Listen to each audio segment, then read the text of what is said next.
we've had to be more intentional in how we go about seeking employees that want to come work for the Indianapolis Indians. And we've evolved and we've done different things, but I think over the last 10 years, we've done a much, much better job of that. And I think that's something that we feel really good about and we continue to get better with. That was Randy Lewandowski, President and CEO for the Indianapolis Indians, talking about how his leadership style has evolved over time to create a team that is intentional and inclusive on uniquely contributing to our awesome sportscape here in Indianapolis. And this is IBJ's The Freedom Forum with Angela B. Freeman. Good afternoon, Randy, and thank you for joining us on the Freedom Forum. As you know, 2024 has been a huge year for Indianapolis with all the sports and major events occurring in our city. And as such, I've been speaking to the folks who are part of the engine behind some of Indy's premier sports organizations, including the Indianapolis Indians. But before we get started discussing that, will you please tell our listeners a bit about you, your educational and professional background, and any other factors that have led to you becoming the President and Chief Executive Officer, the CEO of the Indianapolis Indians? Thanks for having me, Angela. It's my pleasure to be here to represent the Indians in what has been a colossal 2024. I think we, the Indians in Victory Field, contribute to that, maybe not on the national or international level like the city has seen so far this year, but we're certainly glad to be a part of that conversation. In regards to me, I was born in a Chicago suburb. My parents were born and raised within the city, and then the hullabaloo of downtown Chicago, they wanted to get out into the suburbs.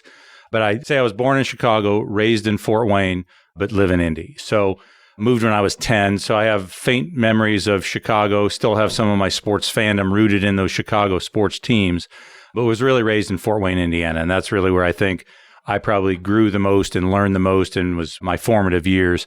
When you go through the late elementary school, middle school, high school years, went back there when I was in college. Attended Fort Wayne Bishop Dwenger Catholic High School, attended Indiana University for 1 year. Wasn't a great fit for me, and we can get into that here in a second from a culture standpoint. Transferred to Anderson University, and that college was baseball related for sure. I went to IU as a recruited walk-on, and I just didn't fit very well with the culture there. I don't think it had much to do with my athletic ability, but I just didn't fit very well. And then to make that change from a Division I school to, at the time, Anderson was NAIA and now a Division III school, and played my full 4 years at Anderson. So I was on the 5-year plan in college with a business management degree, Bachelor of Arts degree from Anderson University. So a bit of a windy path through my college years, but forever grateful that I ended up at Anderson. There are times when I wonder athletically, if I would have stayed at IU, what would have happened, with an opportunity to further that athletic side of things. But at the end of the day, I'm pleased how things have turned out in my life and in my career, and wouldn't have the family and the support group and the career that I have if I wouldn't have taken the path that I did. So when I graduated from college, I didn't, like many college students, this was in the early 90s, I didn't really know what I wanted to do. I thought I wanted to get into sports, but sports management back then is not what it is now. There weren't very many programs. That's why I got a business degree.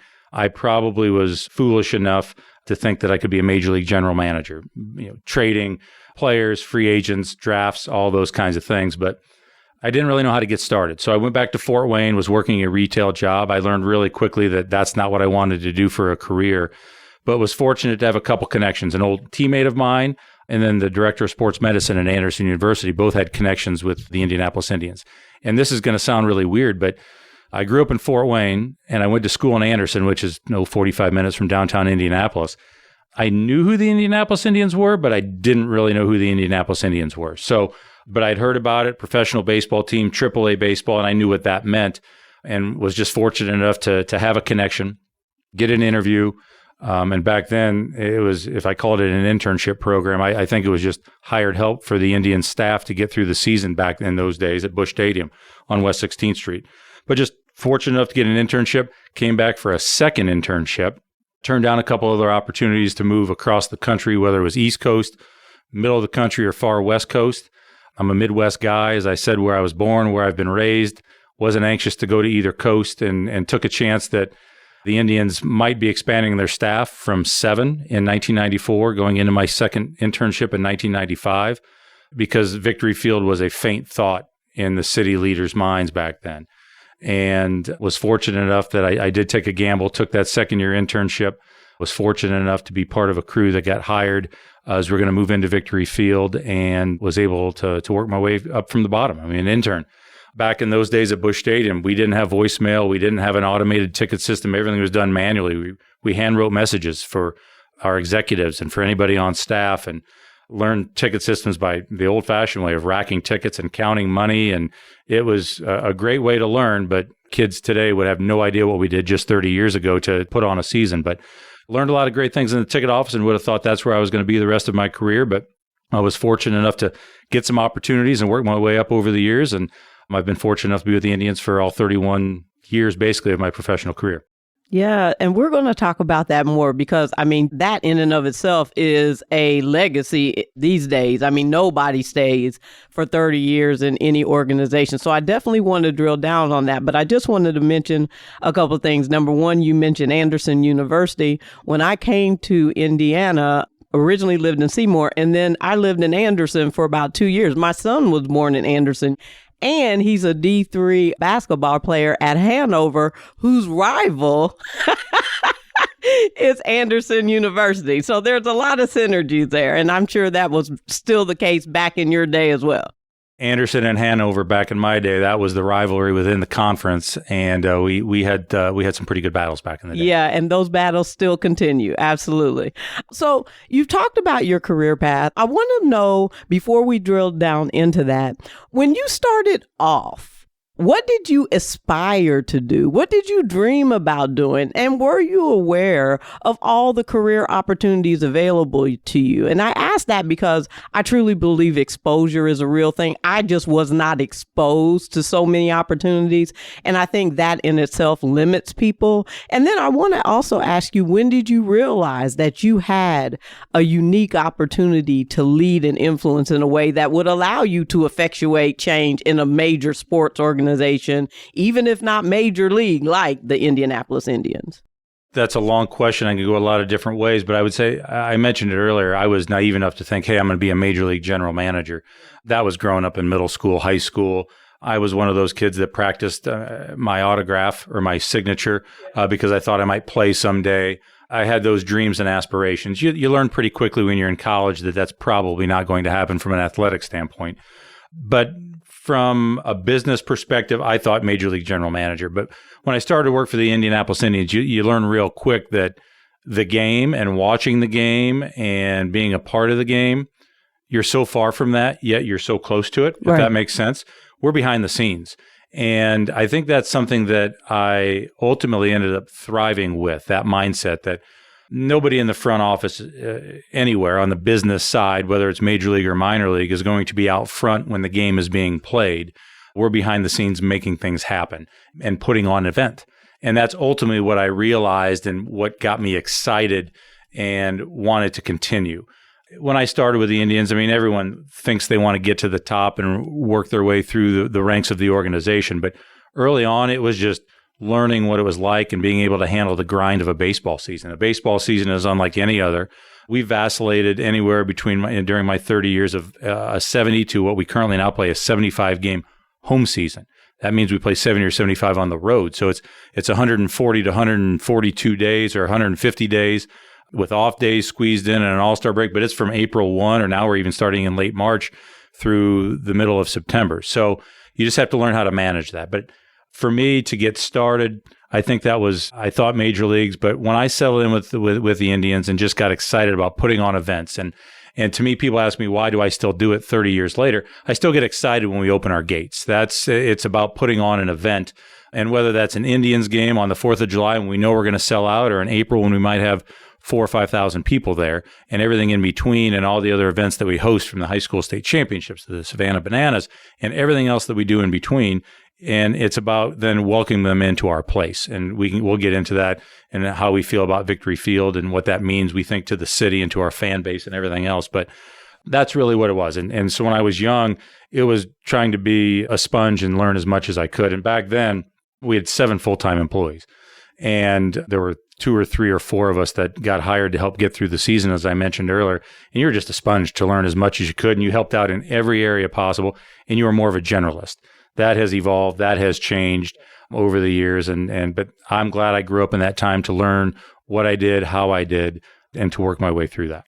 Yeah, absolutely. There is nothing like working your way up the ranks. I talked with Halston Maverick, who talked about being a manager at Cheesecake Factory and how in that position you had to do every position from the janitor to the dish handler to the whatever. And it makes you appreciate a team and why and how everyone is necessary to make this event that you're talking about actually go off without a hitch. And that's actually what it is. I mean, there is more to it than just the baseball, right? There's so much more to it. And so I can appreciate how that excitement around putting on events really keeps you in an organization for 30 years. So let's talk about those 30 years. You mentioned it briefly, and I won't go into it in too much detail. But what I do want to ask you is about along that trek from first internship to second internship to what came after that.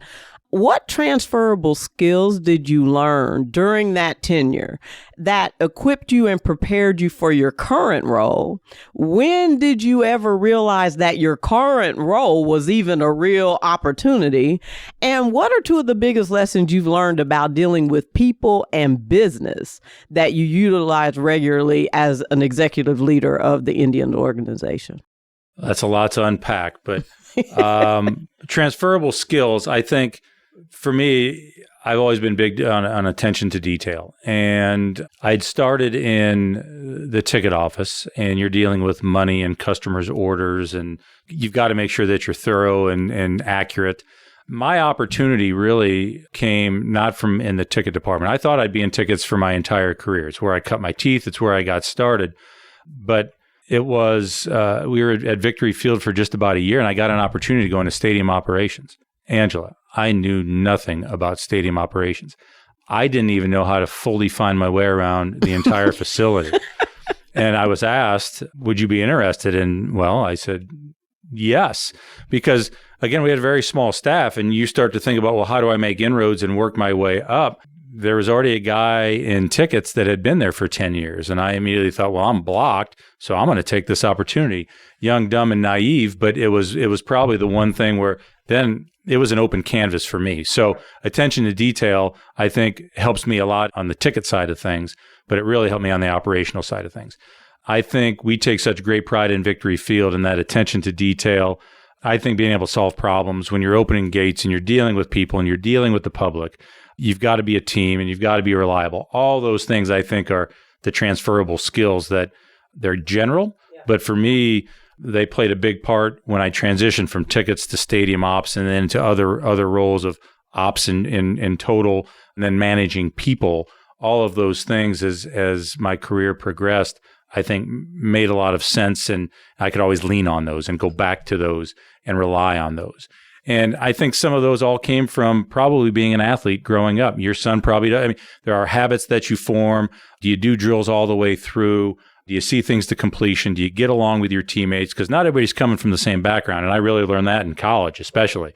And how do you relate with one another and work together to pull it off? So what we do every day with the Indians at Victory Field is very similar to the team on the field to try to win that game. We're trying to win that event by putting on a flawless event with no hiccups. There are going to be hiccups, but then how well do we react to them and solve those problems that are inevitably going to come up when you're bringing thousands or tens of thousands of not like people either to one place.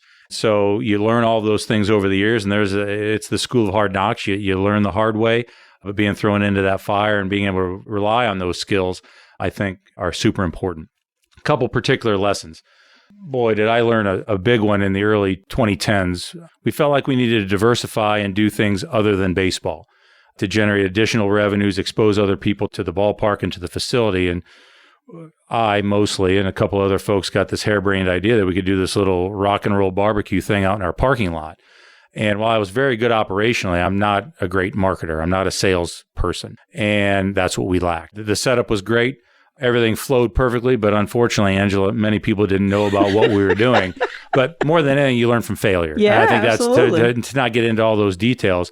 And it's stuck in the craw of some of our executives that, we lost quite a bit of money and that wasn't sitting well. And I'll never forget being in a board meeting and it came up again. And one of our board members finally said, well, Randy, you don't know if you don't try. And to use a baseball metaphor, you got to step up to the plate and take a swing sometimes. The fact that I had that support meant a lot to me at that time because, it was a big swing and a miss, but we did attempt to try. I learned from what we didn't do well and how we didn't market it very well and why it didn't go well. We can't be afraid to take chances is essentially what it came down to. And since then, we've been a little more aggressive in doing some of those things. So I think that was probably one of the biggest things that I learned is that it's okay to fail, provided you don't repeat that mistake over and over and over. So I think that was probably one of the biggest things. And then really, I think from a people perspective over the years, when people come to work, they're always going to have selfish motives, right? I've talked about it already about how I'm going to move my way up through the ranks and up the totem pole and up the ladder and everything else. And I think that knowing that, moving into a leadership position, I try to look back to when I was younger. And I've been in everybody's shoes that is currently starting with the Indians. And I've been in a couple different roles. And to think about what is going through their minds at the various stages of their career, but also of their lives. And that's something that's taken a lot for me to become wiser and older and learn a lot of those things, which maybe we'll get into a little bit later. But just having that empathy for people and not knowing and trying to understand what they're going through at the various stages of their lives and their careers. And to know that I looked up and at one point thought, I'm not going anywhere. And then I got a knock on the door and said, hey, here's Stadium Ops. And I jumped at it. Are we providing those kinds of opportunities for others on our staff? And those are some of the things I think that I've been able to learn over the years and take some of those skills and some of those other things and apply them. That's what those experiences of being at some of the ground levels and having some of those experiences can inform when you're in a position to actually make some things happen and make some changes. So that's really awesome. I want to begin to talk about your leadership style, being a leader generally, some of the things you've already touched on, some of these with regard to mentorship and sponsorship. You just talked about the gentleman in the board meeting who said, you know what, you wouldn't have never known if you didn't at least attempt to try, and what that meant to you to have that support. So let's talk about some of those things, particularly as I speak to women executives and leaders all the time. We talk a lot about the importance of mentorship and sponsorship as being necessary for business advancement. And I'm sure that's the same for men also. But I want to ask you, how important has mentorship been to your career success? What have been some of the most unique or off the wall pieces of advice that you've been given that you actually found to really be helpful? And what's some of your best mentorship advice that you give to emerging leaders, young leaders, and particularly diverse leaders who may be looking to advance in a sports organization like yours? When it comes to mentorship, I think when I look back on that, I would say there's one person that jumps to mind that I'll get to in a second. But I think what made it so effective is that it wasn't necessarily called out that way. I wasn't told, hey, I'm going to be your mentor. It just evolved over time within our relationship. And I had it when I was younger with coaches. I mean, I think, again, when you play sports, and I'm a big believer in sports, males, females, whomever, what that teaches you, the life lessons it teaches you just through the games that you play, because the games are what you practice for, but it's the time, the effort, and all of that goes into it. And I've had so many coaches that had an impact on my life that I actually still stay in touch with, 30, 40 years later, that have had an impact on me. And I think that's why athletics and sports can be such a springboard to leadership and success and other things within careers that aren't sports related. So I hearken back to those coaches, but specifically, it would have been my immediate boss, Cal Burleson, who passed away a couple of years ago, unfortunately. But Cal, he'd been with the Indians, a similar career. He started in the early 70s, retired in 2019, was still around on our board a couple of years thereafter before he passed away. But he was thrust into a leadership position as the general manager in 1998. And I later found out, probably more by my own discovery, because he never talked about it much, but he felt the weight of the world on his shoulders. So if I can go back and talk about the history of the Indians, I mean, we talked about 7 full-time employees, but really Max Schumacher is synonymous with the Indianapolis Indians. From 1957 until 2016, he was active and in the office every day. And From there, you had Cal Burleson from 1973 or 4 to 2019. So we have this long legacy leadership, and there's not a lot of movement. And in 1998, Cal was made the general manager, and he used to be just in PR and sponsorship sales and doing those kinds of things. And then it's, hey, lead this group. And I think he learned a lot of lessons. And for whatever reason, he took me under the wing. That knock on the door that I mentioned earlier about stadium ops was Cal. And he said, hey, I've been asking around here. You might be a good fit for this. Might you be interested? And I said, yes. Now, he didn't know a lot about stadium operations, and neither did I. But he had enough trust and faith in me to give me a lot of rope. And with that rope became trust and became what I would consider to be one of my more special relationships from a business perspective and a mentorship perspective, because he let me grow. He let me make mistakes. He didn't like that event that I was talking about in the parking lot, and he gave me a wary eye, but he let me run with it. But through all of those years, and then more importantly, to see how he changed as a leader and as a person from when that burden and of running the Indians day to day, I would say I essentially took over a good chunk of managing the staff in 2006. And then Cal was able to work on bigger and better things for us instead of the grind and the day to day. But he just had such an impact, not only on me, but there are many others that work for us and have moved on to other areas of their lives that Cal had an impact on. And I don't know that he ever set out to do that, but he had a genuine care for people. He was a quirky guy. There's no doubt about that. And once you got past the quirks and he brought you in, you knew he was going to care for you and give you those opportunities. But more than anything, he pumped me up. He spoke highly of me to others. So that mentorship means a lot and meant a lot. And I think probably is the most significant thing in my career growth is because he trusted, he allowed, and more than anything, he supported. And sometimes it was from out front, but a lot of times it was from behind and just giving gentle pushes and nudges and just giving me more and more and more. And for that, I'm forever grateful for that. So to where I am now, I often think, am I doing a good enough job with that? Well, Cal's transformation probably started to happen about where I am now in my career. So it's something now that I can look back on, but really look forward to. So that's something that, as you bring up mentorship, that's where my head space goes because of what Cal meant to me and so many others with the Indians. So, but as far as advice, I mean, Cal always had a thing. He said, you're either getting better or worse. You're not going to stay the same. And I always used to roll my eyes at him, but it's so true.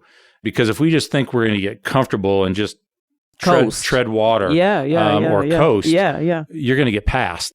And probably as we're going to get into some of the DEI stuff that we haven't gotten into yet, that was an area. Cal was the one that got us started down that road 10 or 15 years ago. But we do want to grow. We do want to get better. And that's, I think, we have high expectations of ourselves. You asked me about a leadership style.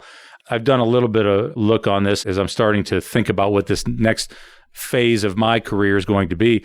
I have what is called a pace setter style. I will work alongside anybody and everybody, but boy, I am going to expect that you're going to be right there along with me, and it's going to be an excellent work product, a strong work product, and that's an expectation. And I'm probably not as great at pumping people up because I expect that, and that's where I need to get better from that perspective. But we do have high expectations. We do want to continue to grow. And I think that's probably, as far as piece of advice, that we just want to make sure that we continue to push ourselves forward. As far as advice, again, I think you use the word exposure a lot. And that is for any young person, diverse, not diverse, to be exposed. I didn't know anything about what pro sports meant. I was lucky enough that I interviewed, I got an internship, and that was my exposure. There weren't a lot of volunteer opportunities. There weren't a lot of other things. The opportunities are there. It's still very competitive to get involved, but that exposure, that networking, those connections in any way, shape, or form are what are so vital to all the young people to get started in sports. Getting that proverbial foot in the door is the hardest thing to do because, Angela, we still hire what we call full-time interns. They work February through September, 14 or 15 of those a year. We'll get 400 or 500 applications. So it's still challenging just to get in, and that's just with us, let alone all the other sports organizations in town and across the country and everything else that we have going on. But being able to find your way, and then really when you do get that opportunity, you get in front of somebody, you've just got to be yourself. And again, you still have to have, you've talked about the relatable skills. You have to have the skills. You've got to be able to work hard. And at the end of the day, everybody's work product is going to matter. And you need to be able to excel or show that you can be relatable and work well with others. And that's what we're looking for in our interns and for any young people is it's not so we got caught up years ago where we got hung up on focusing on so many technical skills. We've come around to we'll teach you the technical skills because first of all, we're not rocket scientists either. We're not molecular biologists and we're not attorneys. We just put on sporting events and we will teach you those technical skills, but it's going to be about how you fit and do you match the culture with what we have within the workplace? Can you be a good teammate? And all those other things that are hopefully intangibles that young employees can bring to our organization. And that's what we're after. And would be my advice to anybody young trying to break in anywhere is those are the things to focus on. Yeah, you mentioned with that, some of your advice is be yourself. And I appreciate, and I think you also do too, that there are many diverse leaders in particular, women and diverse leaders, who describe how challenging it is sometimes in corporate spaces for them to be their authentic selves or be themselves. However, I appreciate that in some cases that may just be a shared human experience, right? That is not always simply related to not feeling or feeling different in your skin or like another or the other, but in some cases just may be related to what we call imposter syndrome. You just don't feel educated enough or credentialed enough or experienced enough, etc. But I want to ask you, because we hear this a lot again from diverse leaders, diverse men and women, but not often from white or Caucasian males. So I just want to ask, because I've never asked this of anyone, have you ever experienced a time in business where you didn't feel like you could be your authentic or true or whole self? And if so, tell us about that and what you learned from it, specifically how you navigated your personal authenticity in leadership in ways that allows your peers and colleagues and employees to also have that same freedom and still feel valued by your organization. I would say probably that I don't know that I've ever felt that I can't be my true authentic self. I think, I don't know that's because I'm a white male. I think I have a self-confidence that I've developed within myself from playing sports and being used to having people watch me and all those other things. There are times being the minor league baseball team in a major league city, sometimes you feel that way in a room with certain people. But I guess I'm fortunate that I guess I haven't necessarily experienced that, but it makes me appreciate for those that have had to feel that way or do feel that way. And so I don't have a great answer for you on that one other than I don't know that I have felt that way and I'm fortunate for that, but I do have empathy for those that feel they can't. And that's where we continue to get better and make sure that everyone does feel welcome when they do get a seat at that table. Yeah, I appreciate that. And that's just the honest answer. And that's the Freedom Forum. That's what I ask of you, is to tell us. That's why I ask, because I don't take it for granted that you may have had that experience or not, right? I assume not, but that doesn't mean that's actually the truth, right? Or the reality. Now, let me ask you another question, kind of along that same vein. How have you and your team, we talked about diversity, equity, inclusion a bit ago. You mentioned that Cal had kind of got you all started down that road and you've had an opportunity to kind of continue to implement that. But how have you and your team personally experienced the calls for DE&I, diversity, equity, inclusion in Indiana business over the last several years, certainly over COVID and 2020 and all the things that happened there? And how have you gotten actionable in that regard? And then I want you to tell us of some of the wins, some of the things that you're proud of, that you have been able to effectuate, that you think's having real influence and impact at your organization in that regard. When I think about that, there's an internal perspective and an external perspective on that. Internally, we've talked about Cal getting us going. That was mostly from a hiring perspective. You can't run from the fact that I mentioned that the first 7 people that I talked about that were full-time were full-time white males. And then the next 7, when we moved to Victory Field, we were all white males too. So we're starting from, in the mid to late 90s, a basis of 14 white males.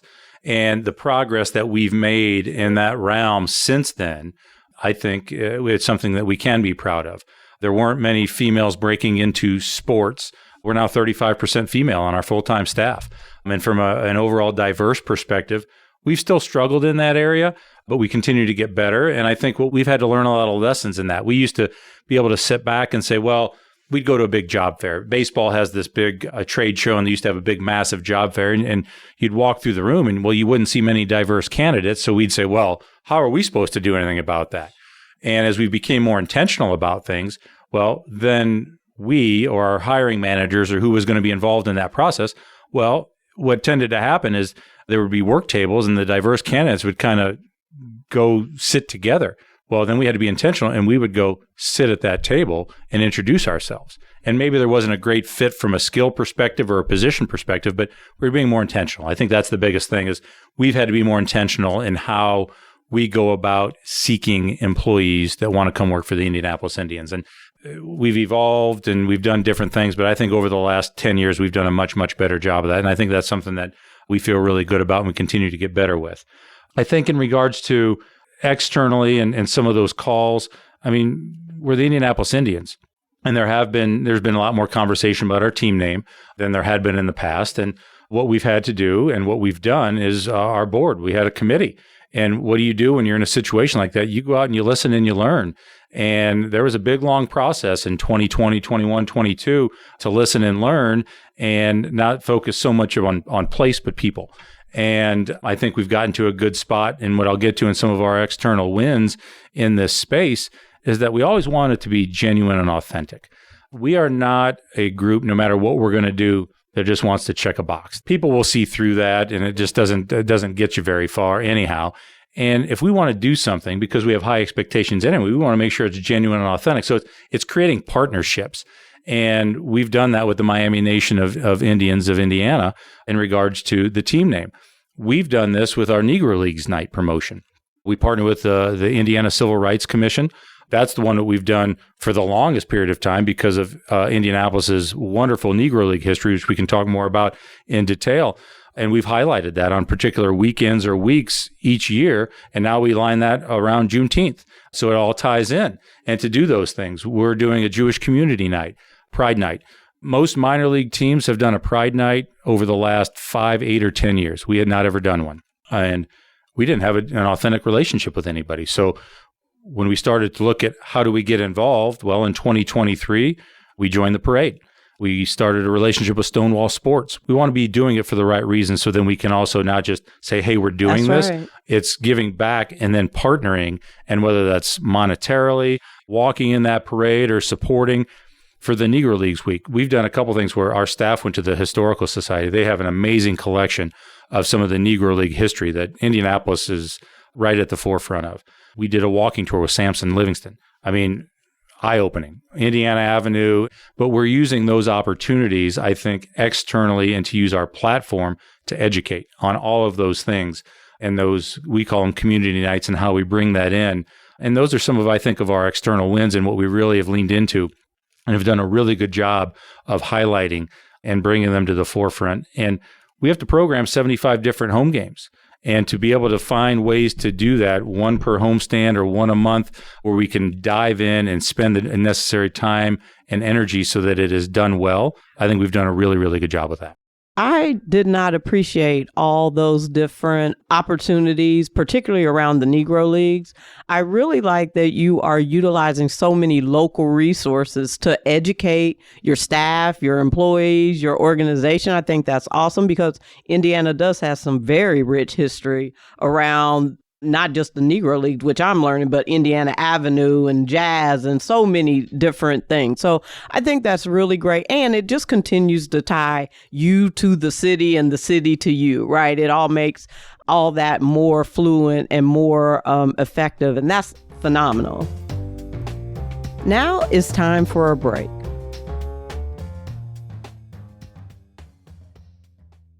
Get caught up on the state's top business news every business day with the Inside Indiana Business Radio On Demand podcast. Available now at InsideIndianaBusiness.com, Apple Podcasts, Spotify, or wherever you get your podcasts.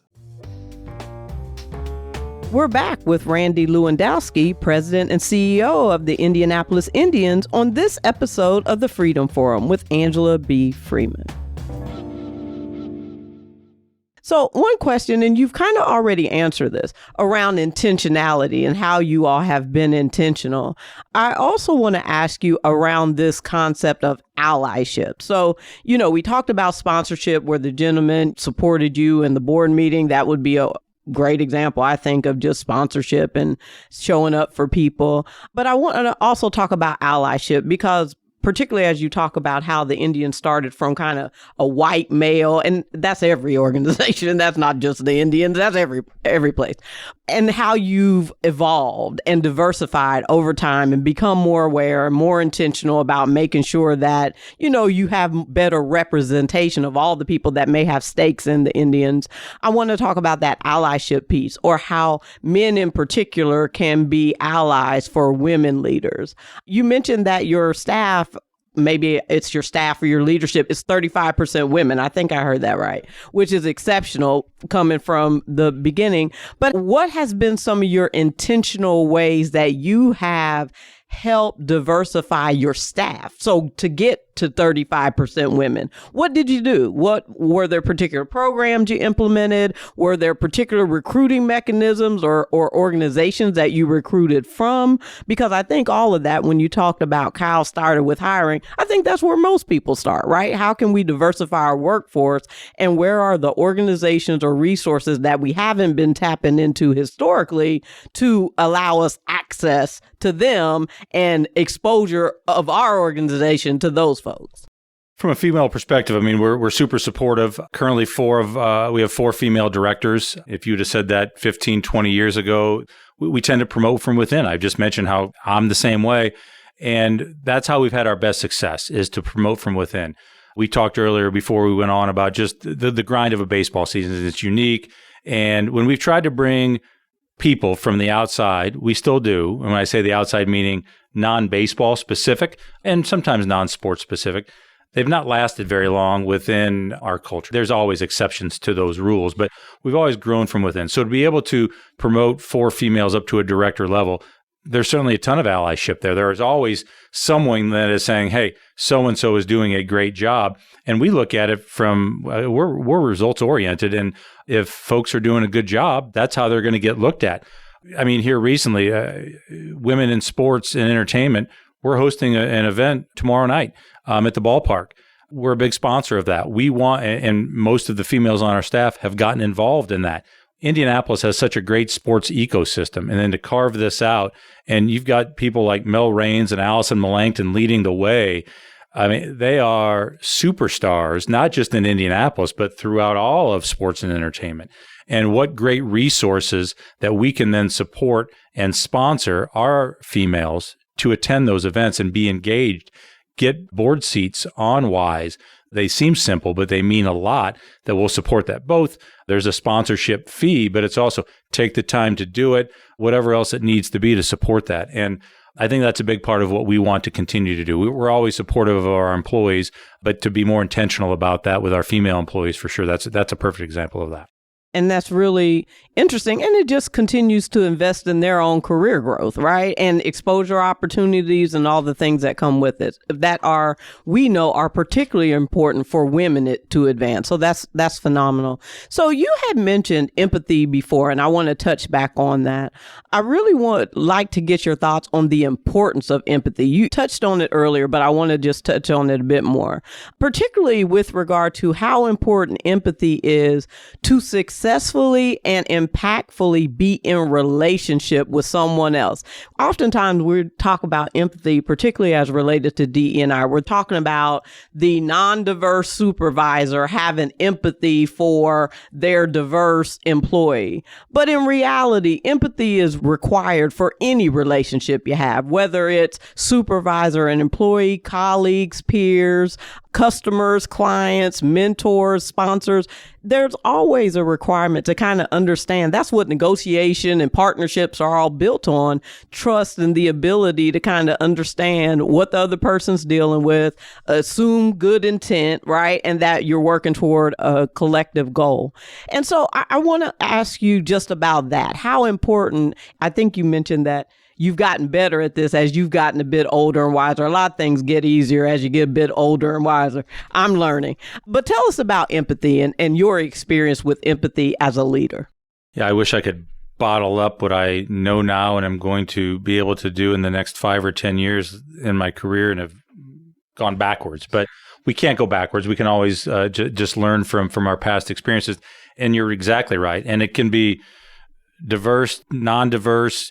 It's young, old. It's with more females. We have more working mothers. And to have the empathy that you don't know what somebody's going through when they walk in through that door each day. And, when I was young, it was nose to the grindstone. It's like, we got to go. Let's go. Let's go. And this is what's most important.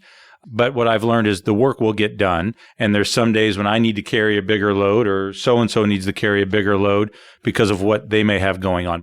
It's a perspective. And it takes a while and to truly understand that. But this was a really cool experience for our staff. We did a 5-part DEI training series this past off season. We have our own committee.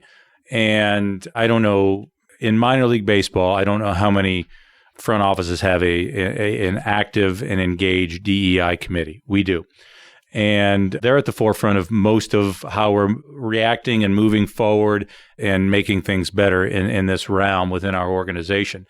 And when we went through this 5-part series, empathy was right there at the forefront of it all to understand that you just don't know what somebody's going through. It put everybody on the same level, and that's what's important. And I think those are things that are so important within an organization to be successful, is that how relatable is everybody?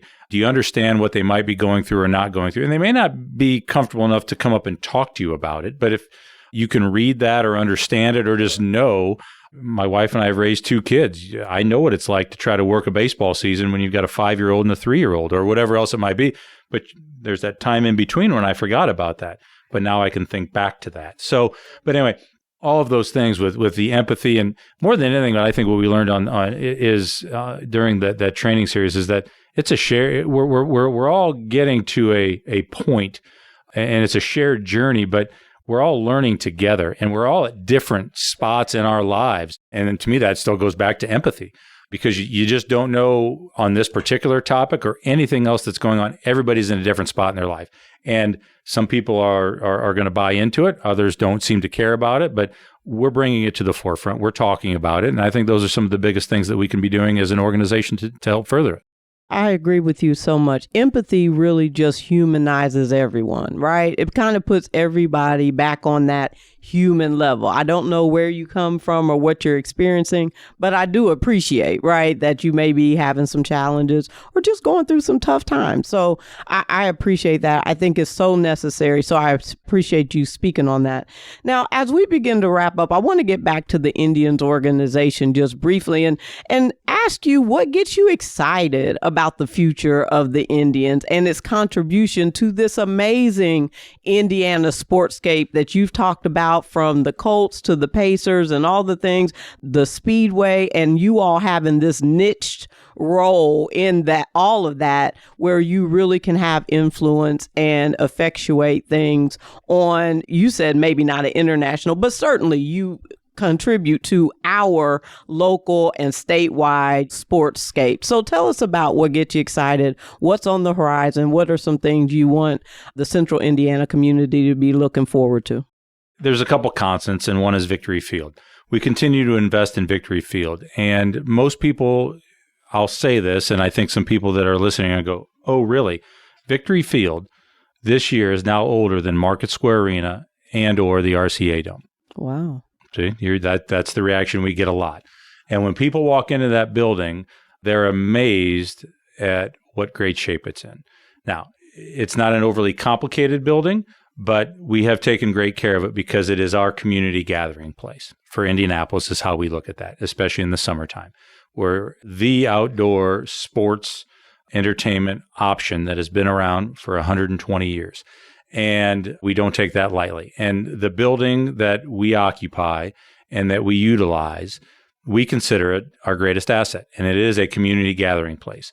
And that is something that, in general, our building, we're so proud of that. And Victory Field is known within the state within the city, and we want to continue that. And we're always trying to make some improvements, and there's nothing big or colossal that we have on the horizon, but there's always small improvements we're trying to make with the facility itself. What excites me most is our staff, because to put on 75 events, if you don't have a great staff, you don't have much of anything. It is, as I've mentioned multiple times, the baseball season's a grind. We're nearing the end of that grind. We're like a family. When we do surveys, whether it's for best places to work or whatever else it might be, the one common theme we get is family. Now, Angela, if your family's anything like mine, there's always going to be a little bit of dysfunction one way or another, and you're not always going to get along. But it goes back to that empathy that we've talked about and understanding one another and working your way through all of those things. But we do come together when we need to come together, and that's most, if not all of the time. And our staff is what really propels us forward. It's a reason why it's unique that in our market, we are that minor league baseball team. We punch above our weight. We've been around a long time. We do a great job. We put on a great experience. Within our industry, we might be considered one of the big guys, the big fish in the pond, because the size of our market and related from a minor league perspective. However, you've already mentioned it. We've got the Pacers, we've got the Colts, we've got the Speedway, the Fever, the 11, maybe Major League Soccer. We've got the Zoo.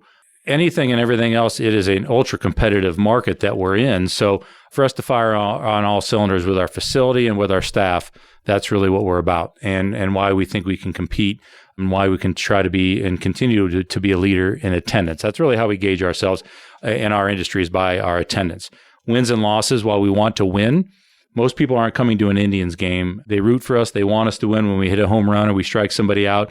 They cheer, they get excited. But if we lose, it's not like they're walking out of Lucas Oil Stadium if the Colts happen to have a bad Sunday. Yeah. And that took me a long time to get used to that from being a competitive athlete. Yeah. We still want to win. Our players still want to win, all the other stuff that goes with it. But we're gauged on attendance. And that's really, we are positioned this year to lead minor league baseball in average attendance. And that's an awesome accomplishment for us. But on the short run, I think one thing, this should air before it happens, is Razor shines. He is the most famous Indianapolis Indian player of all time.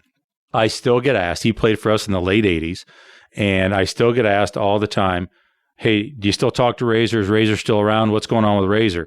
Are you familiar with Razor shines? I'm not. Okay. So Razor played for the Indianapolis Indians during the greatest period of on-field success in the late 80s. He's black. And he was arguably the most famous and popular athlete in Indianapolis during the late 80s. That's for a minor league baseball team. He had his own Pepsi commercial. Wow. Where he was doing the Ray Charles mantra and everything else. And we're bringing him back September 13, 14, and 15, and we're retiring his number. The only other number that's retired at Victory Field is number 42, which is Jackie Robinson, and that is ubiquitous across all of professional baseball. Razor Shines is number 3, is going to be retired. September 14th is the actual ceremony. We've got a bunch of other stuff planned for that weekend, but that's the day. And that's something that's super special for our organization, for him, because, again, he was, back in the late 80s, the most popular athlete in Indianapolis. We can't say that about some of the other great players. We've had Andrew McCutcheon come through and Garrett Cole. We just had Paul Skeens, a lot of great baseball players. Razor Shines is the most famous Indianapolis Indians baseball player. So we're super excited about that and what that's going to mean, and how that's our last regular season weekend and how we can cap off what has been a great 2024. That sounds absolutely phenomenal. And I'm going to have to look at my calendar, because I'm going to have to come check out Razor Shines. I'm intrigued at this point. You can be our guest. Yes, that's for sure. I would love to be. Okay, so Randy, as we wrap up, this has really been phenomenal. I really want to thank you again for coming over here and spending your time with me to have this conversation. I want to wrap up with the same question I ask all my guests, which is, in an opportunity or a way to continue to educate others and continue to inspire others to do better and increase diversity, equity, and inclusion in our Indiana companies. What do you believe is one of the greatest advances some of our Indiana companies have made with regard to catalyzing more diverse and inclusive workplaces? It sounds like you are doing a phenomenal job in that regard. And what are 2 or 3 tips or tools or resources that you suggest to any Indiana corporate leader who is serious about continuing to make their work environment and their leadership ranks more diverse, equitable, and inclusive of all people? Well, I don't know if I'm well-versed enough to give advice to other corporate leaders, but I know what's worked for us. And the fact that we've elevated it, we've talked about it, We've educated and have worked hard with our staff to do those things, I think have been tremendous strides for our organization. And the fact that we're having this conversation, Angela, and that you have this wonderful podcast. I mean, I think we can all appreciate what you're doing and how you're bringing DEI to the forefront and that we talk about it in public spaces. It used to not be talked about. And that elevation of that, I think, just highlights how we can all continue to grow and get better and continue to make improvements as we continue to do those things. And it can be uncomfortable. During our training, I mean, that was the first thing. We're going to have some uncomfortable conversations. and it didn't matter whether it was me, who it was the president, or anybody else in the organization. You talk about equal ground because we're all in a different place on that journey. And it didn't matter who you were, what you looked like, or anything else. It was you looked everybody around. Got uncomfortable. Everybody did. But when you get vulnerable like that, that's how you grow. That's right. And that's the one thing is that, again, you always hear, to grow you need to be uncomfortable. Nobody wants to be uncomfortable, but boy, those are moments when you grow and everybody, you just make your own mental checklist to know where you are. And as long as you commit yourself to being better every day, because I'm never going to say that I'm great or good at it, but I'm cognizant of it, try to get better at it, improve each and every day. And that's all that you can ask for everybody on your staff and your workforce and how you portray the organization. And that's what we've tried to do with the Indians and think we've been successful, but it's still a journey. And a journey means that there's much more categories and ground to cover. I thank you for that transparency because that's the truth. Every person, every individual is on their own little journey. Every organization is on their own journey. And we as employees, as customers, as clients, kind of interact with those companies and organizations at a specific date and time on that journey. And if you see that company 10 years later, Lord willing, they have evolved and grown. I think almost everyone would agree. Any organization they were dealing with back in the 80s and 90s has changed tremendously if they're still around in 2024, right? If they haven't, they're probably not around. Exactly. That's exactly right. Thank you so much for your time today. And thank you for being on the Freedom Forum. Thank you, Angela. Appreciate it very much. Thank you again to Randy Lewandowski, and thanks to you for joining us on this 37th episode of IBJ's The Freedom Forum with Angela B. Freeman. Please come back next month for another conversation about diversity, equity, and inclusion in the Central Indiana business community.